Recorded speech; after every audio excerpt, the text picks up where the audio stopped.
Bismillahirrahmanirrahim. Assalamualaikum warahmatullahi wabarakatuh. Alhamdulillahirabbil alamin wassalatu wassalamu ala asyrafil anbiya'i wal mursalin wa ala alihi wa ashabihi ajma'in. Amma ba'd. Alhamdulillah, puji syukur kehadirat Allah Subhanahu wa taala.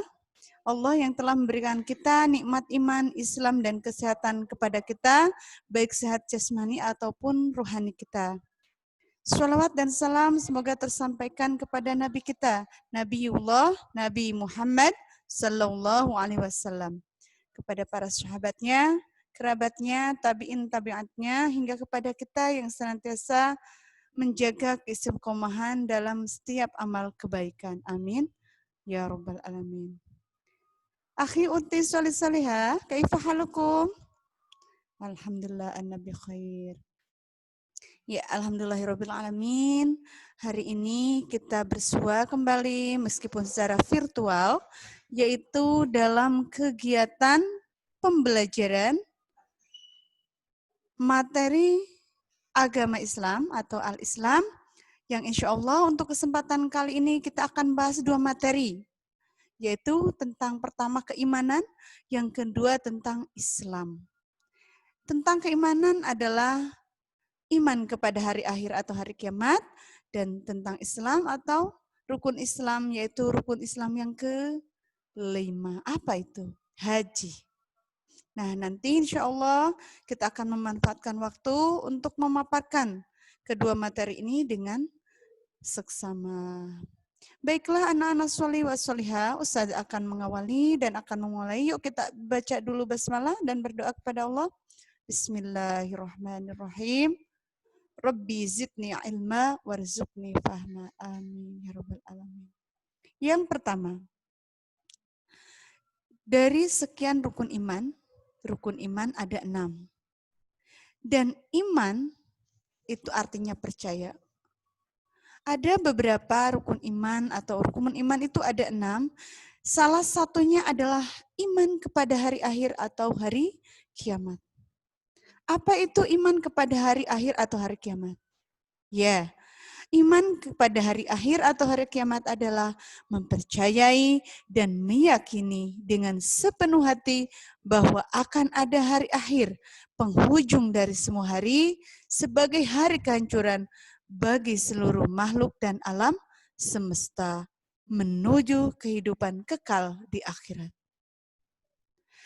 Iman kepada hari akhir membuktikan bahwa Allah itu benar-benar ada dan membuktikan bahwa agama Islam adalah agama yang meyakini tentang adanya hari akhir.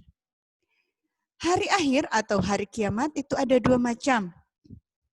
Yang pertama, kiamat sugro atau yang kita sebut dengan kiamat kecil.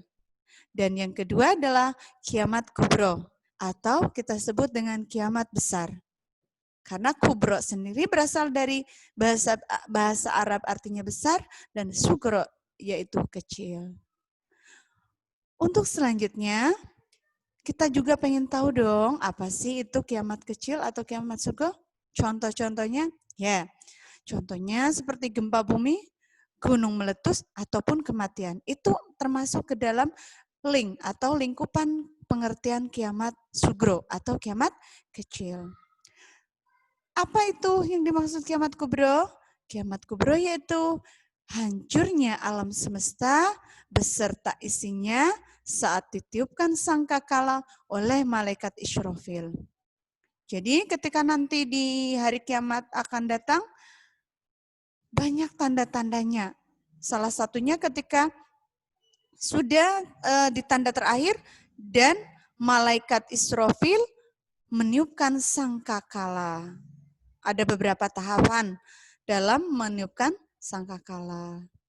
Dalam surat An-Naml ayat 87 Allah berfirman, A'udzubillahi minasyaitonirrajim.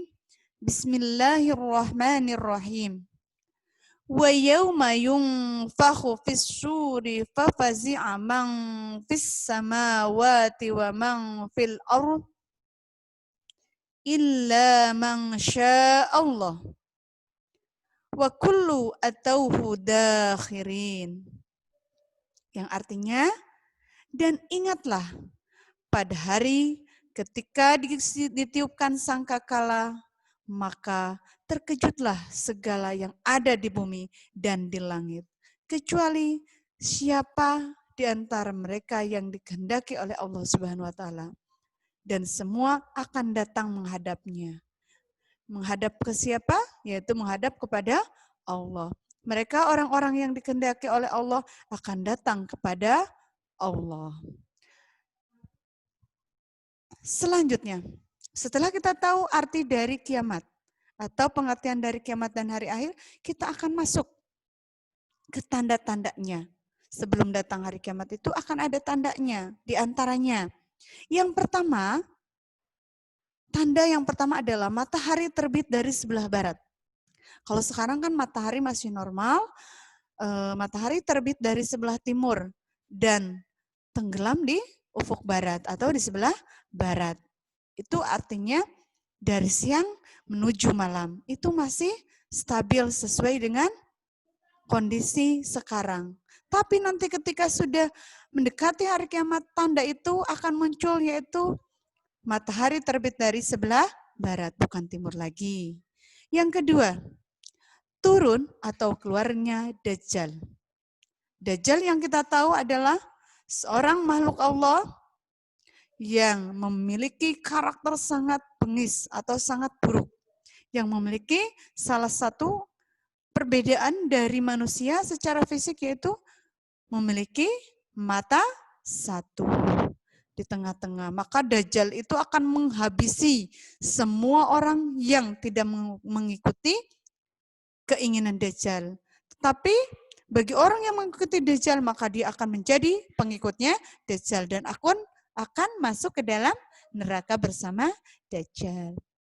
Untuk selanjutnya, yaitu turunnya Nabi Isa alaihissalam. Apa tujuannya Nabi Isa diturunkan? Loh Ustazah, berarti kalau Nabi Isa diturunkan, Nabi Isa belum meninggal saat ini? Belum wafat? Ya, memang Allah memanggil atau menyembunyikan Nabi Isa alaihissalam di Sidratul Muntaha ketika dikejar-kejar oleh orang-orang kafir. Turunnya Nabi Isa alaihissalam adalah untuk memberantas kemungkaran yang dilakukan oleh Dajjal. Fitnah Dajjal itu sangat pedas sekali, sangat pedih sekali. Lebih kejam dari semua fitnah. Yang keempat, yaitu keluarnya Ya'juj dan Ma'juj. Yang kelima, keluarnya Dabbah. Apa itu Dabbah? Dabbah adalah binatang langka melata yang menjadi salah satu tandanya hari kiamat, yang mana Dabbah nanti akan menunjukkan mana kafir, mana yang beriman. Yang selanjutnya yaitu munculnya kabut dan asap. Jadi pada saatnya nanti setelah keluarnya Dabbah, maka akan munculnya kabut dan asap yang akan menjadi pertanda dari hari kiamat.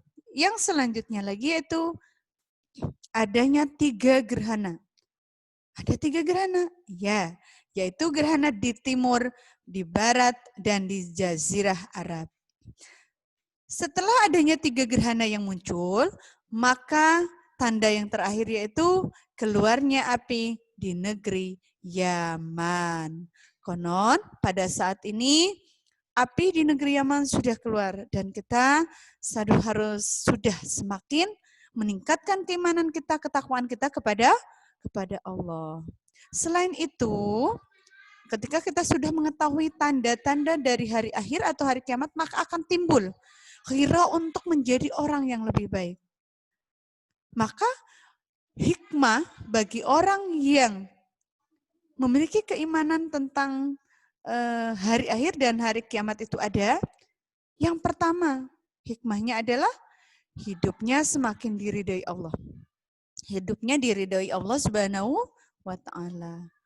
Jadi setiap apa yang dilakukan itu hanya mengharap ridho Allah. Lillahi ta'ala, ikhlas karena Allah. Ikhlas itu tidak diucapkan lah ya. Ikhlas tidak diucapkan tetapi dilakukan tanpa pamrih dan hanya mengharap ridho Allah. Yang kedua, lebih berhati-hati dalam berbuat sesuatu. Jadi ketika mau melakukan kemungkaran, kemaksiatan, maka dia akan tidak jadi melakukannya. Kenapa?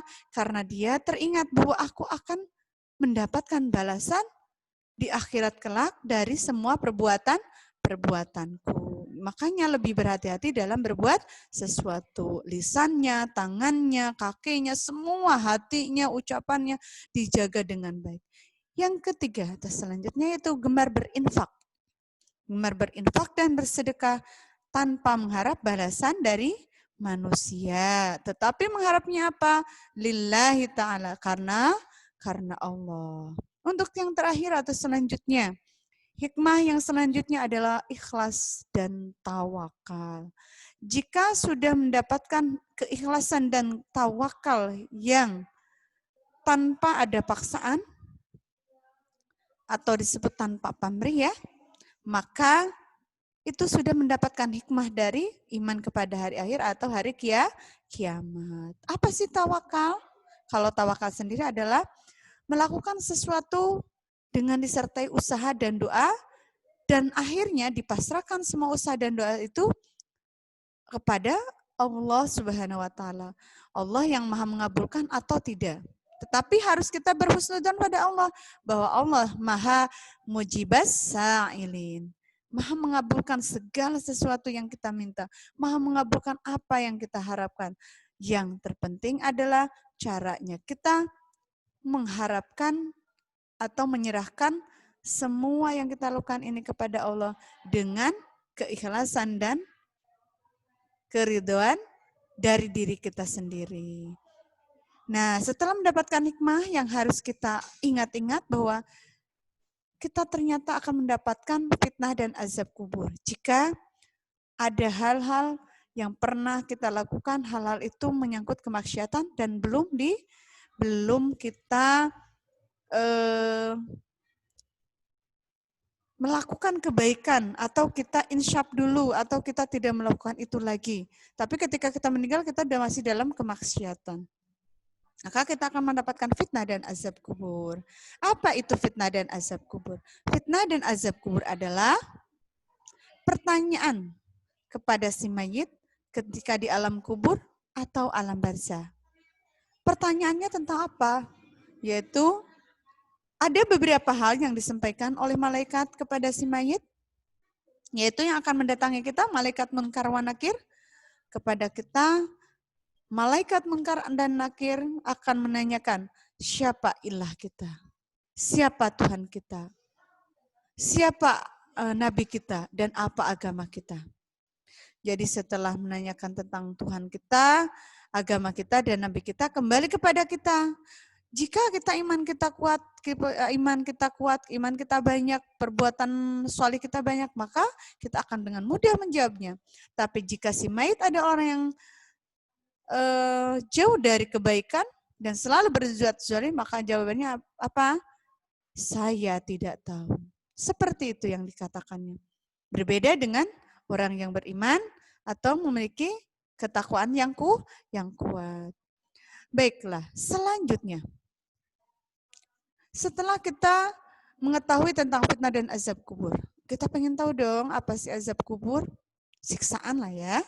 Bukan adab, tapi azab. Beda, kalau azab itu siksaan, tapi kalau adab itu etika atau tata krama.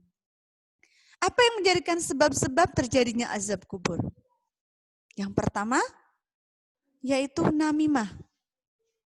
Apa sih namimah? Namimah adalah menebar perkataan dengan tujuan merusak. Jadi, berkata sesuatu yang bertujuan untuk merusak citra seseorang, image seseorang. Padahal itu adalah sesuatu yang tidak benar. Yang selanjutnya tidak bersuci dari hadas kecil. Ustazah sering mengatakan bahwa kita harus sering-sering menjaga kebersihan kita. Karena apa? Karena at-tahuru satrul iman. An-nadhafatu minal iman. Kebersihan adalah sebagian dari iman. Jika kita tidak bisa menjaga sucinya diri kita, tubuh kita, jasmani kita, maka akan mendapatkan azab kubur. Ada sebuah hadis yang mengatakan, ada seseorang yang diazab di alam kubur karena dia tidak bisa menjaga kesucian. Iya, dari air kencing. Ketika habis kencing lari, ketika habis kencing tidak sampai bersih. Maka apa? Kita harus mengingat ketika kita di dalam toilet atau kamar mandi, ketika kita BAK, BAB atau lain sebagainya, maka etika-etika atau adab-adab kita harus perhatikan keislaman, adab-adab keislaman kita. Tidak boleh menghadap kiblat, tidak boleh membelakangi kiblat, tidak boleh sambil berdiri, harus sambil jongkok, harus diguyur yang bersih dari atas sampai bawah minimal 3 kali. Kalau merasa belum bersih maka tidak ada salahnya kita melakukan sesuci dengan sampai bersih. Yang selanjutnya yang ketiga yaitu ghibah. Apa itu ghibah? Wah, ini ghibah ini sangat kejam, yaitu menyebutkan atau menceritakan seseorang atau sesuatu yang tidak disukainya. Contoh, si A tidak suka dengan si B. Lalu si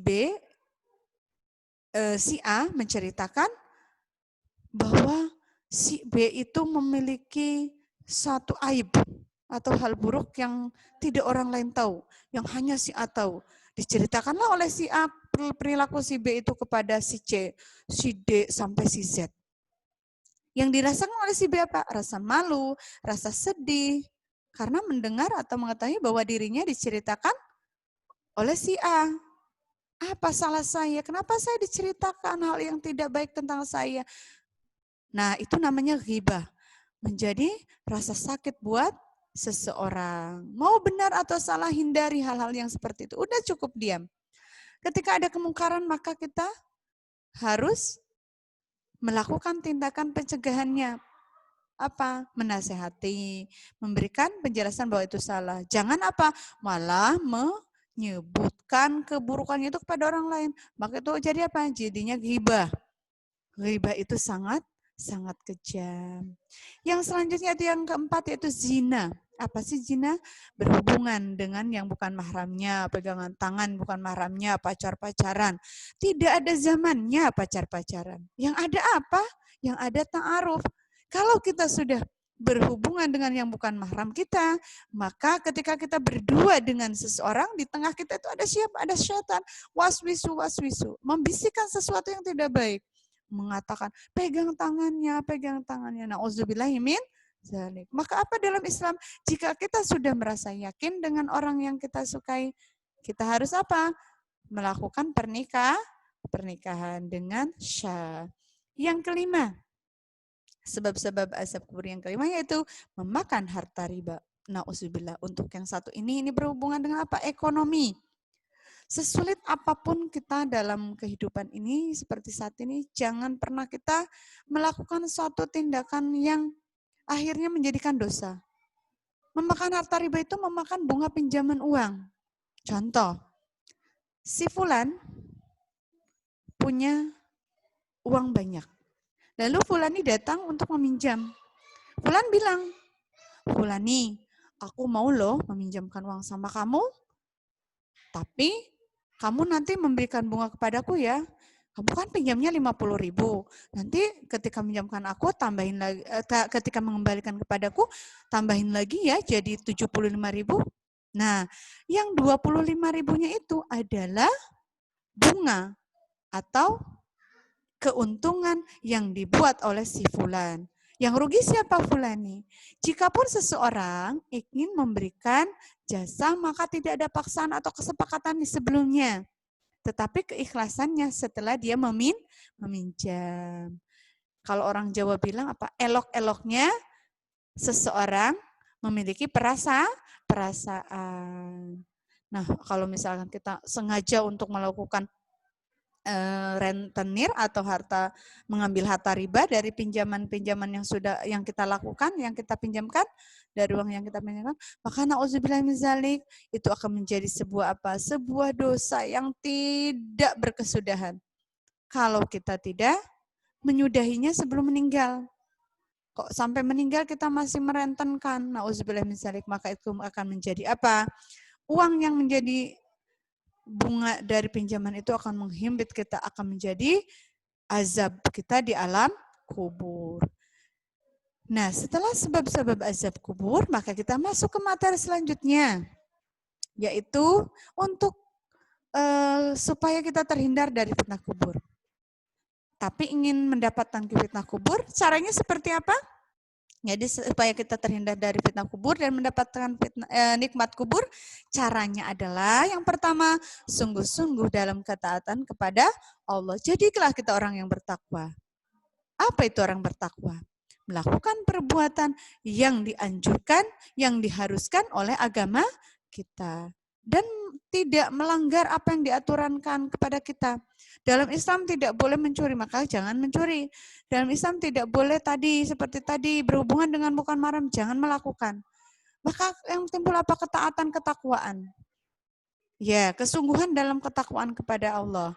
Melakukannya yang disuruh oleh Allah, jangan yang dilarang oleh Allah. Yang kedua, atau selanjutnya yaitu segera bertaubat. Saat sadar telah melakukan kesalahan. Setelah orang itu memiliki keyakinan, keimanan kepada Allah yang kuat dan ketakwaan yang kuat, maka apa? Dia akan selalu sadar ketika melakukan, mau mencuri, enggak jadi. Kenapa? Ingat pada azab Allah di alam kubur, langsung dia di stop, tidak melakukan. Mau bertemu dengan teman ahi atau uhti yang bukan mahramnya, tidak jadi. Kenapa? Karena takut, malu kepada Allah. Maka apa? Orang itu berarti sudah mendapatkan nikmat kubur. Dan nanti di alam barzah nanti, di alam kubur nanti akan mendapatkan kebahagiaan. Dan selanjutnya yaitu istiqomah dalam membaca Al-Quran. Wah, luar biasa ini. Enak sekali ya ternyata untuk mendapatkan nikmat kubur itu. Membaca Al-Quran, uti. Kita pagi, siang, malam. Apalagi sekarang lagi daring. Yuk dawamkan Al-Quran, baca. Kapanpun kita bisa. Ingat bahwa setiap dari huruf-huruf yang kita baca, luar biasa Allah memberikan pahala yang berlipat. Coba bayangkan. Ya Allah, berapa banyak yang sudah kita baca menjadi pahala yang luar biasa. Kenapa? Dengan kita membaca Al-Quran, maka itu akan menjadi lentera penerang kita di alam kubur. Saat kita sedang terhimpit, maka sedekah kita yang akan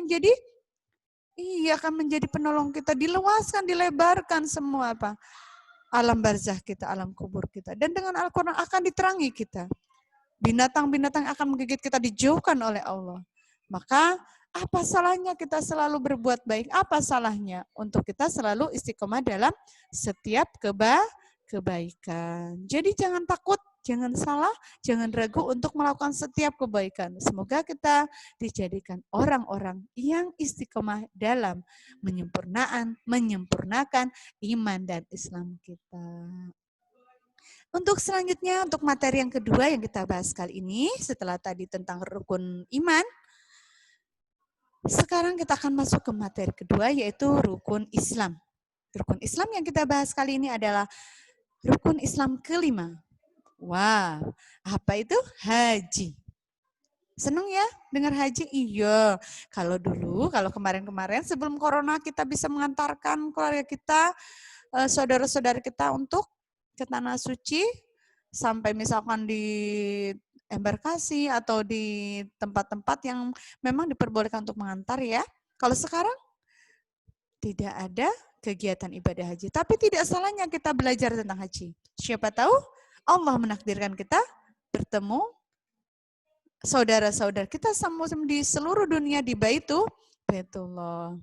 Nah, sekarang kita masuk ke materi pertama dari rukun Islam ini. Pertama, yaitu tentang haji. Pengertian haji. Apa itu haji? Haji adalah ibadah yang dilakukan di Baitullah oleh seseorang dengan syarat dan rukun-rukun tertentu. Ibadah haji merupakan penyempurna seorang muslim dalam melaksanakan dan meyakini rukun Islam. Rukun Islam ada berapa? Ada 5. Dan kelima ini adalah haji setelah syahadat, sholat, puasa, zakat. Maka haji adalah penyempurna dari rukun Islam dan rukun iman. Ibadah haji diwajibkan bagi setiap muslim yang mampu dan memiliki biaya yang cukup sesuai kebutuhan. Cukup untuk biaya perjalanan ke tanah suci dan cukup untuk yang ditinggalkan, dan cukup juga untuk kebutuhan ketika kembali ke tanah air. Jadi untuk berangkatnya, untuk perjalanannya, naik pesawatnya atau yang lainnya kita sudah cukup dana, cukup biaya, untuk selama di tanah suci juga cukup biaya, dan untuk yang ditinggalkan juga cukup biaya, bahkan untuk kita pulang lagi, kita sudah masih cukup biaya. Artinya apa? Tidak kekurangan. Jangan dipaksakan bagi orang yang belum nisabnya, belum waktunya melaksanakan secara materi. Kalau untuk meminjam uang untuk ibadah haji, sepertinya harus dipikirkan lagi. Ditanyakan lagi kepada orang yang mafhum dalam mengartikan haji itu seperti apa. Oke. Yang selanjutnya setelah kita mengerti tentang haji, kita masuk ke syarat haji. Apa itu syarat haji? Ada 4 syarat haji. Yang pertama adalah Islam. Tentunya orang yang bukan Islam atau selain Islam itu tidak diwajibkan dan tidak menjadi syarat sah hajinya. Jika ada seorang yang bukan Islam tapi dia melakukan haji, maka tidak sah hajinya. Karena jelas mutlak syarat syahnya haji atau syaratnya haji adalah Islam. Yang pertama adalah Islam. Yang kedua, berakal sehat. Apa itu berakal sehat yang dimaksud? Yaitu sehat secara jasmani, secara rohani. Artinya secara jiwanya dia itu sehat, tidak dalam keadaan sakit, tidak dalam keadaan tekanan yang yang mengakibatkan hilangnya akal seseorang. Orang yang kehilangan akal, maka dia tidak diperbolehkan untuk haji karena dikhawatirkan akan melakukan tindakan-tindakan yang di luar nalar atau akal sehat. Jadi yang diwajibkan yang kedua menjadi syarat haji adalah setelah Islam, yaitu berakal sehat. Jadi sehatnya secara jasmani dan rohani, secara jiwa, secara badan juga. Yang ketiga, yaitu merdeka.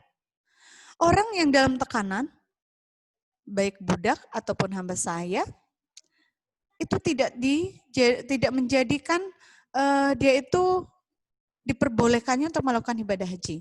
Jadi kalau seseorang itu masih dalam tekanan oleh tuannya, maka dia tidak diperkenankan, tidak diwajibkan untuk haji. Orang yang diperkenankan atau menjadi syarat haji yang sah itu ketika dia sudah merdeka dari perbudakan. Bukan budak dalam arti bahasa Sunda. Kalau budak dalam bahasa Sunda itu anak kecil. Tapi yang dimaksud di sini adalah budak adalah hamba sahaya, yaitu hamba sahaya atau orang yang ada dalam tekanan tuannya. Kalau dia sudah dikemerdekakan, maka dia diperkenankan haji karena sudah memiliki syarat haji. Paham tuh? Iya. Yang terakhir, yaitu kuasa. Syarat haji yang terakhir adalah kuasa. Kuasa apa sih? Mampu. Bukan puasa, kuasa. Mampu melakukan kegiatan ibadah haji, mampu secara materi, dan mampu melakukan rangkaian-rangkaian ibadah haji dengan benar. Maka ketika seseorang sudah kuasa, dia memenuhi syarat haji.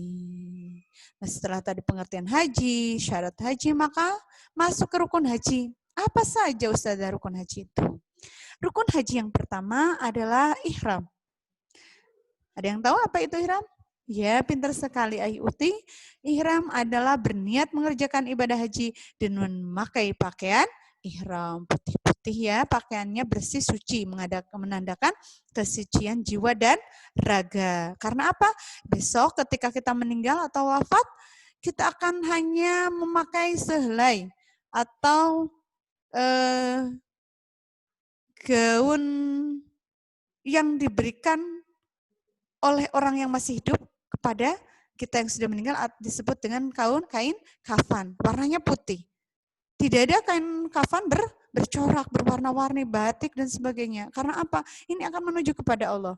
Nah, ketika haji pun masuk dalam rukun haji, menggunakan pakaian ihram, itu menunjukkan bahwa kesucian bertemu dengan Ilahi Rabbi. Bertemu dengan Tuhan kita, Tuhanku, Tuhan semuanya. Yang kedua, yaitu wukuf. Apa itu wukuf? Wukuf yaitu hadir dan berkumpul di padang Arafah pada waktu zuhur dimulai sejak tergelincir matahari pada 9 Zulhijjah sampai terbit fajar pada tanggal 10 Zulhijjah. Tapi Ustazah mau mengingatkan ya, hari ini kita sudah mau masuk haji. Masuk haji maka disunahkan ketika tanggal 1 haji sampai tanggal 8 haji atau 8 Zulhijjah sampai 9 Zulhijjah kita melaksanakan puasa sunnah. Siap ya puasa sunnah tanggal 1 sampai 9 Zulhijjah? Alhamdulillah sudah siap. Kenapa adanya perkumpulan di Padang Arafah?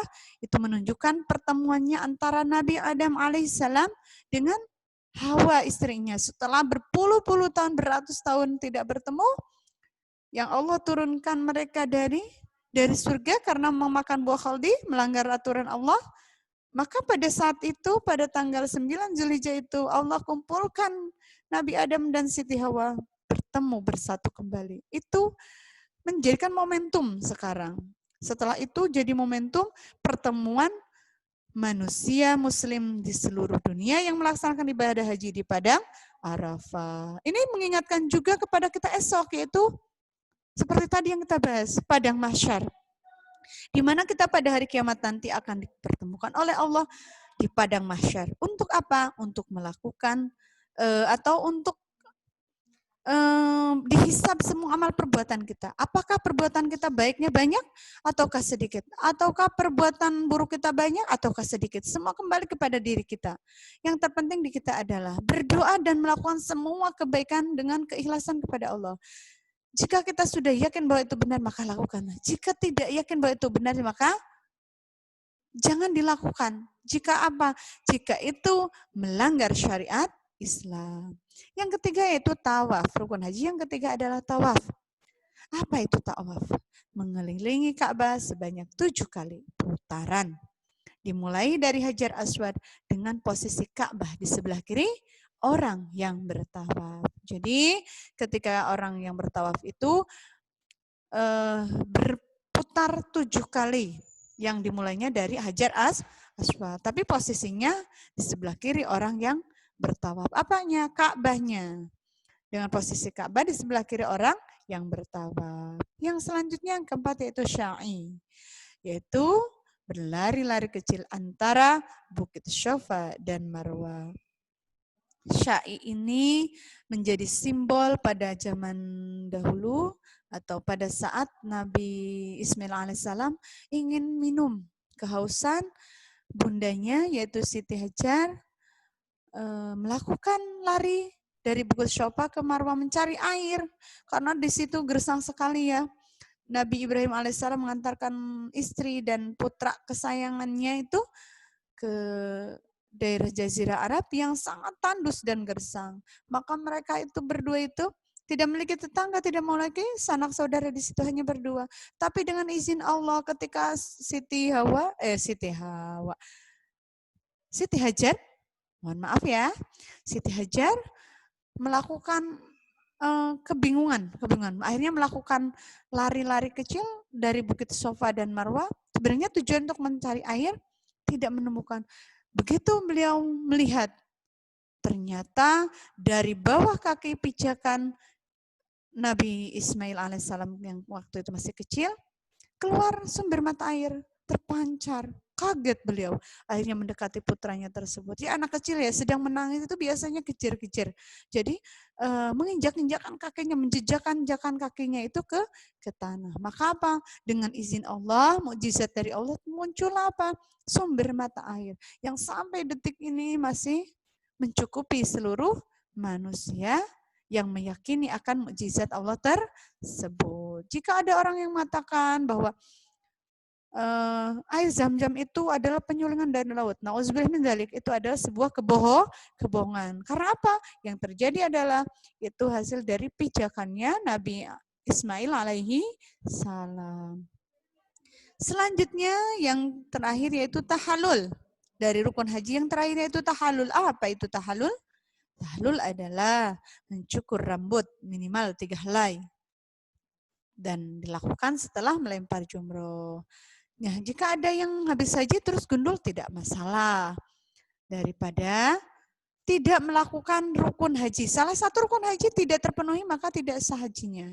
Nah, ini adalah yang terakhir, yaitu tahalul, mencukur rambut minimal 3 helai dan dilakukan setelah melempar jumroh. Masih ada yang ingat apa itu melempar jumroh? Ya, melemparkan kerikil kecil. Itu tujuannya untuk apa? Melempari setan yang selalu mengganggu kepada manusia untuk melakukan perbuatan-perbuatan buruk. Jadi manusia yang sedang berbuat baik itu apa? Diganggu oleh setan. Maka dari itu hindarilah. Saya harapkan kalian selalu mengingat apa yang menjadi aturan dalam Islam. Hindarilah hal-hal yang menyesatkan. Hindarilah hal-hal yang bisa membuat kita terjerumus pada dosa dan maksiat. Fahimtum ayuti? Nah, alhamdulillahirrabbilalamin. Jika nanti ada pertanyaan atau ada hal yang perlu dikomunikasikan, maka boleh menghubungi Ustazah. Ustazah akhiri, mohon maaf apabila ada kesalahan. Jika ada suatu hal yang benar yang terucap dari Ustazah untuk materi ini, itu semua karena pertolongan Allah Subhanahu wa taala kepada Ustazah. Jika ada kesalahan baik ucapan ataupun hal yang tidak sesuai, maka itu kembali kepada kekurangan wawasan atau kemampuan Ustazah. Akan tetapi ingatlah bahwa manusia itu tidak luput dari kesalahan. Selama kesalahan itu tidak dengan sengaja, maka salinglah kita memaafkan. Disengaja pun Allah Maha pemaaf ya, apalagi tidak disengaja. Ustazah akhiri dulu, mohon maaf atas kehilapan. Sekali lagi, wabillahi taufiq wal hidayah. Wassalamualaikum warahmatullahi wabarakatuh. Ila liqa. Ma'as salamah.